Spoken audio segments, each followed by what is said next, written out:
Eto po yung tanong, ha? Sige, pakinggan natin mga kasambahay.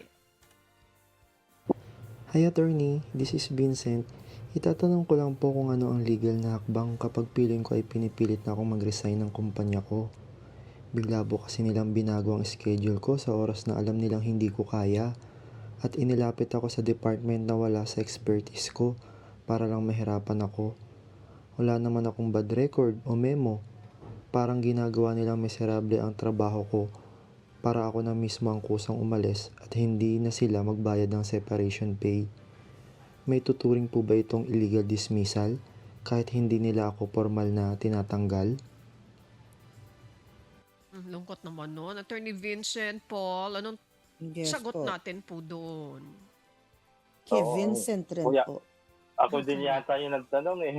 Ano pangalan Vincent. nyo? Oo nga Ito po. kayo. Tama si Miss Jackie. Oo, yun.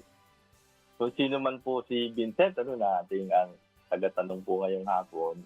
Tama po kayo, pwede pong makonsider na illegal dismissal yung inyong sitwasyon.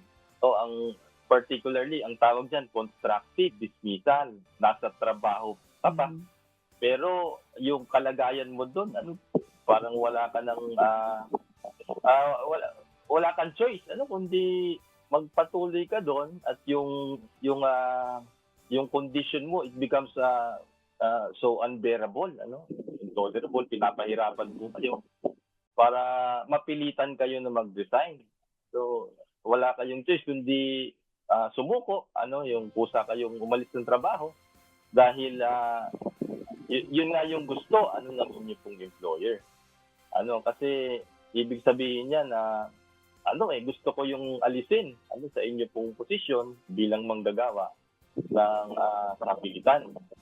Sangayon po sa labor code natin, ang ganitong pamimilit sa isang trabahador na ilagay siya sa kondisyon na wala siyang ibang choice na magawa kundi yung mag-resign siya, maituturing din na illegal dismissal.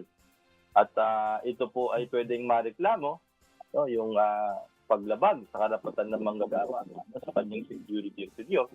At kung mapapatunayan niyo po ito, meron kayong maipepresenta na mga ebidensya kung ano yung naging sitwasyon. Bago po kayo umalis ng inyong trabaho. Kasi mapipilitan ka talagang umalis yan. Ilalagay ka na papahirapan ka, yung schedule na hindi mo kayang attendan, iba-ibang pagpapahirap. Kapag napatunayan nyo to, pwede pong ma-awardan, nung tinatawag na back wages, yun pong manggagawa, at yung inyong mga benefits, pwede nyo pong mahingi yan sa pamamagitan ng pagsampa ng reklamo sa inyong employer. That's so bad. Ano po, Paano sabi ng Talaga. attorney, ginamit niya yung word unbearable. Kawawa naman. May stress yung empleyado, di ba po? Yan. Hindi maganda yung relationship ng employer and then the employee. Yan. So, pwede. Tama Pwede po. ka daw.